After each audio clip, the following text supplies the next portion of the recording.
planeación financiera? Esa sería la pregunta.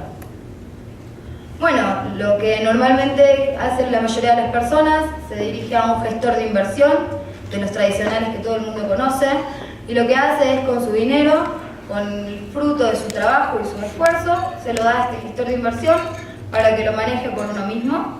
Y si tiene suerte, una vez al mes o a lo mejor cada 6 meses, recibe un informe de lo que está pasando con su dinero. Ahora, si los gestores de inversión en este momento en el mundo, para que se den una idea, están manejando 117 trillones de dólares. O sea que estamos poniendo en manos de otras personas nuestras decisiones de inversión, nuestro dinero y lo que nosotros hicimos tanto esfuerzo para conseguir. Cuando uno da su dinero a estos gestores de inversión, tiene un costo de entrada, un costo de salida y un costo de corretaje. Y además, por supuesto, no puede decidir dónde quiere invertir, sino que otras personas lo hacen por usted. Entonces, ¿qué buscamos? Buscamos accesibilidad, que cualquier persona pueda invertir en cualquier lugar a un pequeño precio.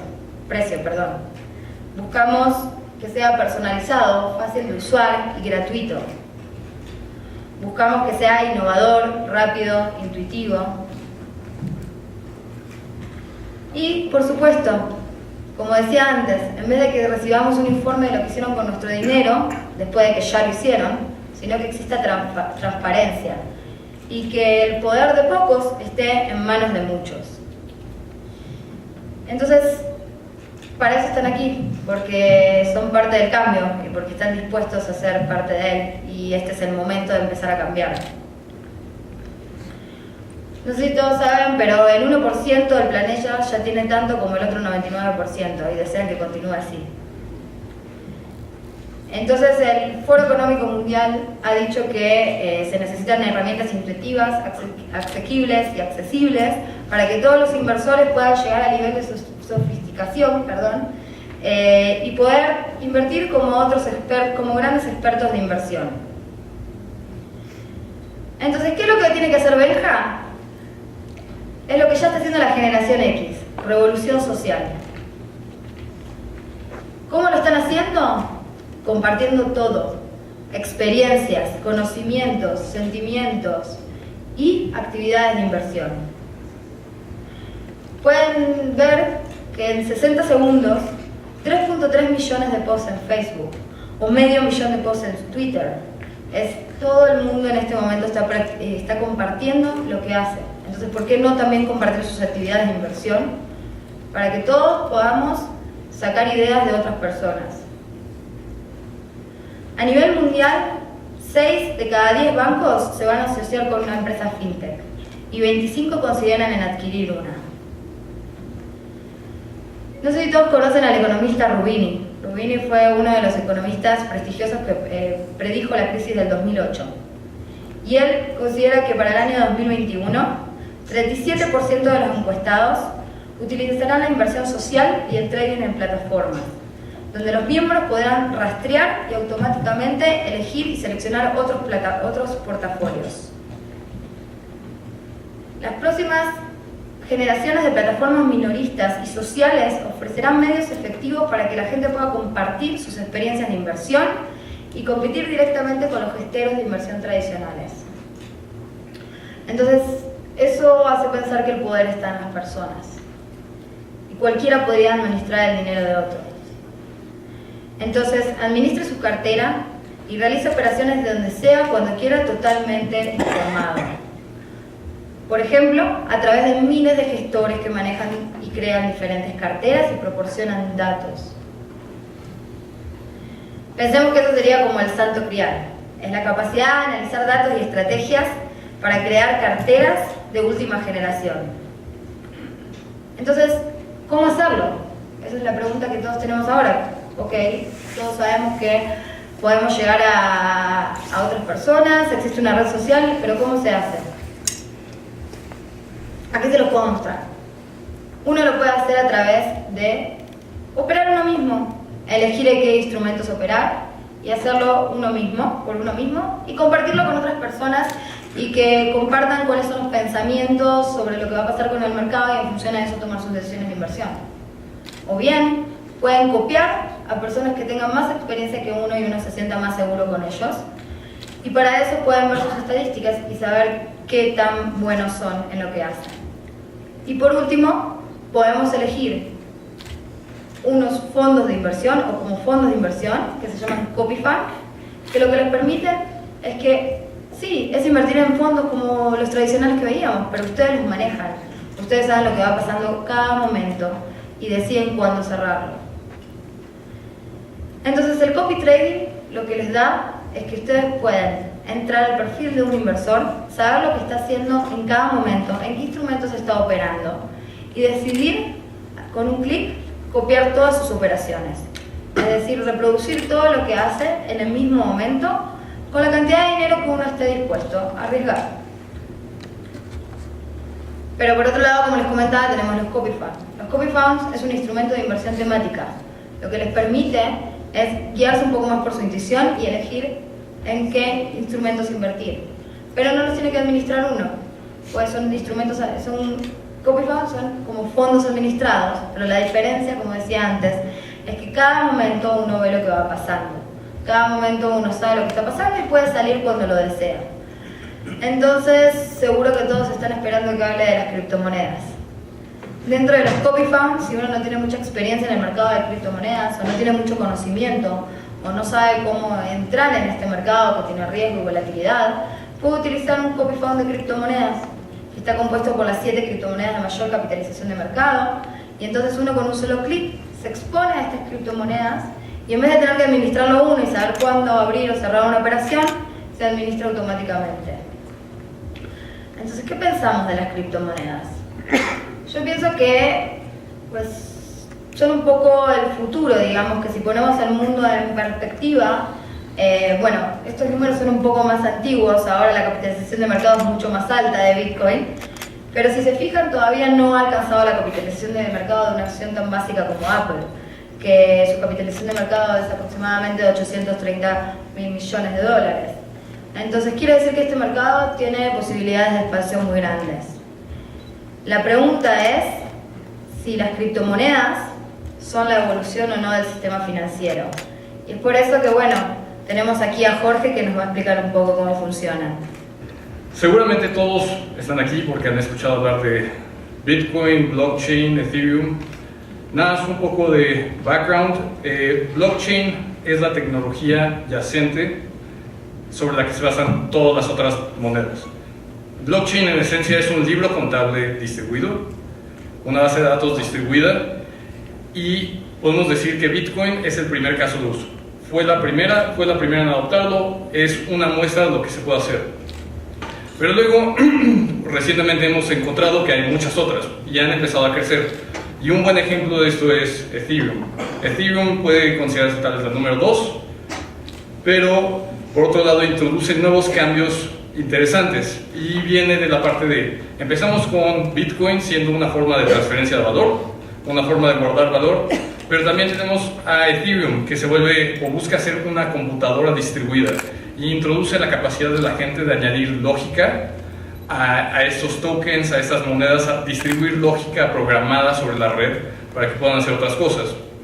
Y esto trae varios casos de uso. Por ejemplo, puedes usarlo para contratos notariales, puedes usarlo para llevar toda la cadena de suministro, puedes usarlo para crear juegos, puedes usarlo para crear otros, ahora sí, tokens, que antes, cada criptodivisa antes eran su propio blockchain. Ahora hay gente que crea nuevas monedas que son tokens, por así decirle, o sea, no son su propio blockchain, no crearon toda una infraestructura por debajo, pero están montados sobre Ethereum y puedes con esto llegar al mercado más rápido. Y de alguna manera, pues también en el último año especialmente, ha crecido mucho este espacio. Y tenemos, por ejemplo, ya mencioné Bitcoin, Ethereum, y empiezan a haber otra serie de monedas interesantes. Y una que seguramente todos han escuchado hablar es Ripple. Y Ripple, a diferencia de Bitcoin, de tratar de descentralizar todo y ser su propio moneda, se fue por, bueno, yo voy a hacer una infraestructura que los bancos puedan usar. Y empezó a crear una serie de protocolos que hay algunos bancos ya en prototipo que lo están usando. salieron otras y se empezaron a enfocar en diferentes casos de uso. O sea, no todas son lo mismo. Cada una está buscando ciertos nichos, ciertos casos de uso y se está especializando en estos. Entonces, Ripple es banca. Por ejemplo, Monero, que es la M que está ahí, se enfoca en privacidad. Todos piensan que Bitcoin es anónimo. No es cierto. Es muy fácil rastrear todas las transacciones de Bitcoin. Y a través de llaves privadas públicas de criptografía, yo puedo asociar que tú hiciste las transacciones, tú eres el dueño de la cartera, y de ahí puedo rastrear todas las transacciones que se han hecho hasta el origen. Entonces hay monedas que sí buscan ser anónimas. Por otro lado hay otras como Dash, que de hecho también aparecía en el portafolio que mostró Tali. Dash busca, en mi opinión, ser como PayPal de criptodivisas y se enfoca más en el área de pagos. Y es importante entender estas distinciones y cómo funcionan y que son diferentes, especialmente si planeas invertir. Y de aquí me voy a un tema conocido que es el trading de análisis fundamental. Entonces, el análisis fundamental en este caso no es como el análisis fundamental que se da en una compañía. No tienen normalmente productos, no tienen balances, no tienen empleados, no tienen infraestructura. Tienes que evaluarlo de una forma un poco diferente. Y en mi opinión, las cosas más importantes para analizar criptomonedas es entender cuál es la adopción que tiene actualmente, si ya está en mercado, cuántas transacciones están realizando, porque cada una varía mucho. Por ejemplo, Bitcoin es de las que más transacciones tiene, pero no es la que más transacciones tiene. Luego Ethereum tiene también muchas transacciones y eso más o menos te muestra cómo se está usando, qué tanto lo están adoptando. También poder indagar un poco en la parte de tecnología y tal vez no todos sean ingenieros en sistemas, pero es importante al menos tener una noción y tratar de indagar o preguntarle a la gente que lo entienda cómo funciona, qué tan viable es la tecnología, cómo está estructurado, qué tan innovador es contra otras cosas que ya existen. Por otro lado, una vez que entiendes la tecnología, muchas de las nuevas monedas, las más chiquitas, son promesas de que van a mejorar. Entonces también tienes que entender el equipo. ¿Quién es el equipo? ¿Qué han hecho antes? ¿Tienen tracción haciendo otros proyectos? ¿Están en otras áreas de tecnología? Esto es importante porque pues también si estás apostando en un proyecto que va a crecer, necesitas entender quién es el que lo está haciendo para ver si van a lograr ejecutar lo que tienen que lograr. Y por último, la parte de noticias, que bien o mal siguen influyendo bastante, como podemos ver incluso en la número 1 en capitalización, que es Bitcoin. Este es un ejemplo de principios del año pasado, que se dio un incidente con China. China siempre ha estado como a favor y en contra y últimamente se ha puesto más restrictivo, pero China dice algo, se cae el precio. Pasan unos meses, empieza a subir el precio otra vez, todos dicen va a salir un ETF y el Securities Exchange Commission dice no va a salir y se vuelve a caer el precio porque había estado subiendo hasta ese punto porque todos pensaban que iba a pasar. Luego, vamos a hacer una división de la moneda, se rompe la moneda en dos porque hay un equipo que dice yo quiero implementar otras funciones en Bitcoin y así es como surge Bitcoin Cash. Y después de esto, pues como es un poco de problemática entre equipos y comunidad, pues también baja el precio. Luego empieza a recibir más adopción de Japón, Rusia y sigue subiendo y pues estos ciclos son importantes a tomar en cuenta. Luego, por otro lado, yo veo también que es importante el trading analítico, el análisis técnico. ¿Por qué es importante? Y mucha gente podrá decir, pues son tendencias, no es cierto, no siempre se cumple. Y es verdad, o sea, no estás prediciendo el futuro, estás tratando de entender un poco cómo se comporta el mercado a través de ciertos conceptos básicos que los humanos tienden a repetir en base a estímulos, tienden a reaccionar de la misma manera. La historia por eso tiende a repetirse y todos los precios están formados en tendencias. Podemos imaginar que, por ejemplo, todos los mercados tienen burbujas. Son pequeños ciclos de burbujas, más grandes, más pequeños, pero todo se repite de alguna manera en este tipo de ondas. Cuando entra la codicia y la gente empieza a comprar y luego venden y luego entra el miedo y la gente empieza a vender. Y pasa, es muy radical en criptodivisas, creo, porque hay mucho dinero nuevo, hay mucha gente nueva. Las criptodivisas dejaron que mucha gente pudiera invertir, pero muchas de estas personas pues no entienden bien qué pasa, entran porque sus amigos le dicen, empieza a subir, se apanican, venden. Y más que nada, en mi opinión es importante entender estas tendencias porque son al menos una referencia. Y aquí, por ejemplo, tenemos este análisis que yo estaba haciendo, creo que este es más o menos de septiembre. Marqué la línea de tendencia en rojo y unos soportes que son puntos de acumulación, son las líneas horizontales rojas. ¿Y qué pasó? Pues rebotamos justo en una de esas. Y no es como que yo supiera el futuro, es simplemente que no soy el único que está viendo estas gráficas, que son puntos donde por acumulación más o menos puedes entender la psicología del mercado y decir, la gente a este precio tiende a comprar. Y no vas a predecir el futuro, pero es importante tomarlo en referencia y en mi opinión es importante combinar esto junto con la parte fundamental, que es entender qué está pasando en el mercado. Si no está pasando nada grave, puedes también referirte a las gráficas, puedes seguir las tendencias y como trader el consejo es nunca vayas contra la tendencia. Me ha tocado ver muchas personas que empiezan a subir el precio y dicen voy a vender corto y empiezan a tratar de vender corto, pero están a la mitad de la tendencia de subida. Entonces estás peleando con una tendencia, no vas a ganar, y si pusieras un poco más atención a que no está pasando nada y que la tendencia es de subida, podrías ahorrarte perder un poco de dinero. Y básicamente hasta aquí es un resumen un poco sucinto de el trading y el espacio de criptodivisas. Tenemos que conocer las nuevas tendencias de inversión. Las nuevas tendencias de inversión son con las criptodivisas y con otras cosas, usando la tecnología para poder invertir, no solo con criptodivisas, con otros bienes, acciones, commodities. Tal vez ustedes ya sepan esto. Bueno, entonces, ¿gano o no gano con las criptodivisas? Las criptodivisas son seguras. Lo que no es seguro en algunas ocasiones es la especulación. ¿Y cómo se convence eso? ¿Cómo se quita eso del medio? Sabiendo para dónde se van a mover. No las criptodivisas, también las divisas, también las acciones. Vamos a saber para dónde van. Bueno, eToro puede saber para dónde van a ir. Por eso se hace un análisis técnico. Por eso entendemos para dónde se van a mover tal o cuales cosas. Entendemos que el mercado financiero no lo puede predecir nadie en el mundo, pero sí se pueden hacer previsiones y esas previsiones pueden ser muy cercanas a lo que está pasando.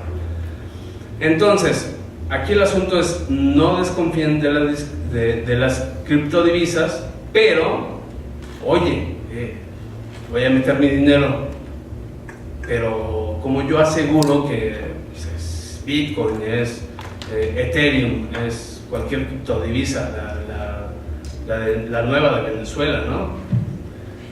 Cabrón, ¿qué hacemos ahí? Bueno, pues se hace un análisis técnico y en eToro, por los que no han entendido a lo mejor cómo funciona el asunto, pues es el Facebook de las inversiones. Entonces, si tú no entiendes mucho de cómo van las inversiones, bueno, pues podemos seguir a una persona que sí lo entiende y que sí sabe cómo va de eso y que se va a reflejar como espejo nuestras inversiones y que vamos a ganar. Y ahora me toca hablarles de la parte que no le gusta a la gente, que tiene que pagar de impuestos. Yo les voy a hablar un poco del marco general fiscal de las criptomonedas. Y para hablar del marco general fiscal de las criptomonedas, primero tenemos que hablar de su clasificación. Las criptomonedas se pueden clasificar en dos cosas. Se pueden clasificar ya sea en activos o como monedas. En diferentes países se clasifican de diferentes maneras y estos son los dos ramos que se consideran. En Italia, por ejemplo, el Bitcoin o la criptomoneda es exenta, no tiene un pago de impuestos. En Israel se considera como un activo. En Suiza se conoce como un extranjero, pero sin considerar la ganancia de capital. Holanda lo considera como una permuta, que es tal cual un trueque, de un bien, podemos hablar de un activo. Un activo me refiero a puede ser un coche, una casa, y a eso lo asemeja en Holanda, y Estados Unidos y Brasil lo consideran también como un activo. ¿Cuáles son las diferencias del tratamiento fiscal de un activo y una moneda? Bueno, la moneda, tal cual en reglas, no genera IVA. La moneda genera ganancias y pérdidas de capital. Los activos sí generan IVA, a menos de que la ley tal cual establezca que no debe de haber IVA.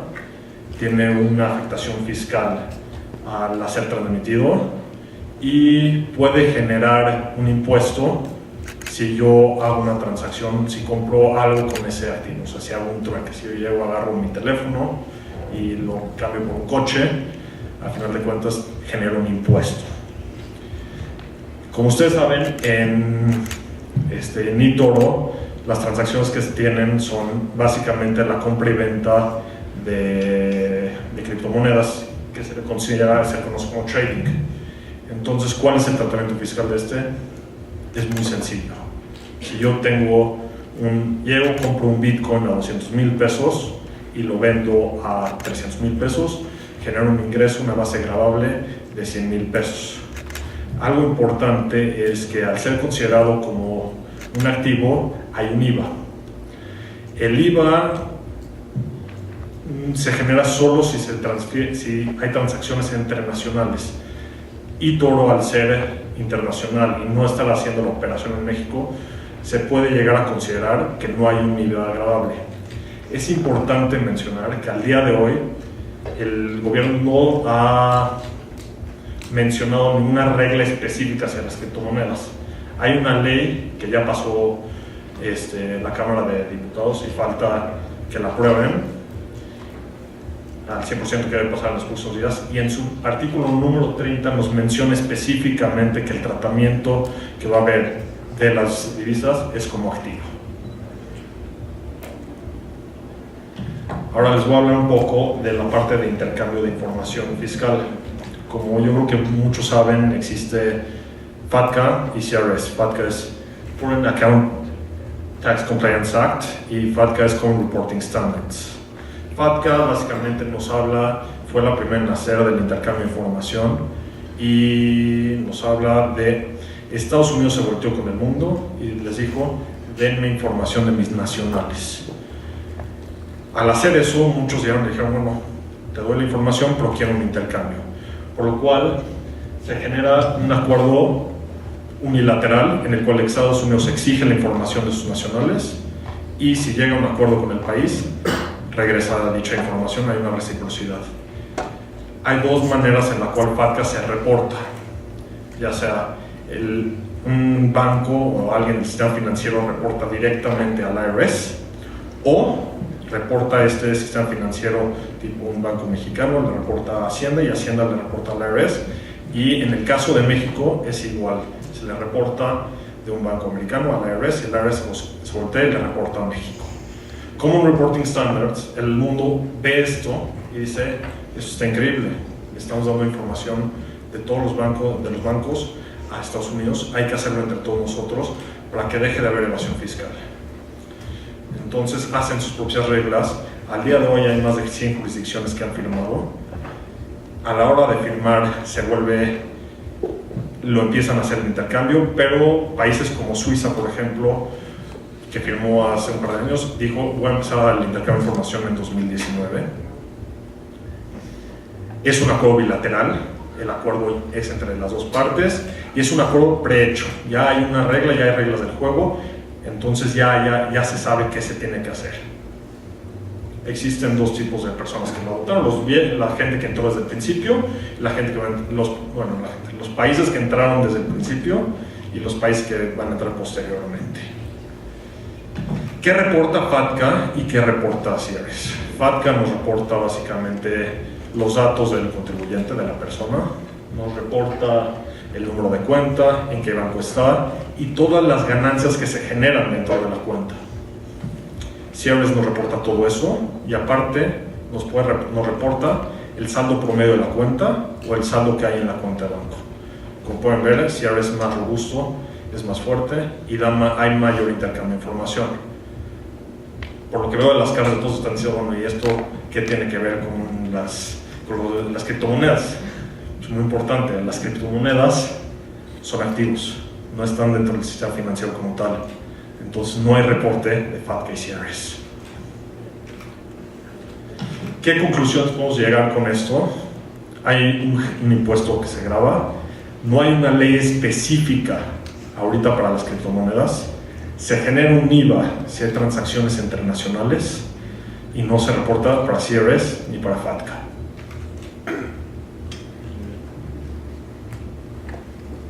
Muchas gracias.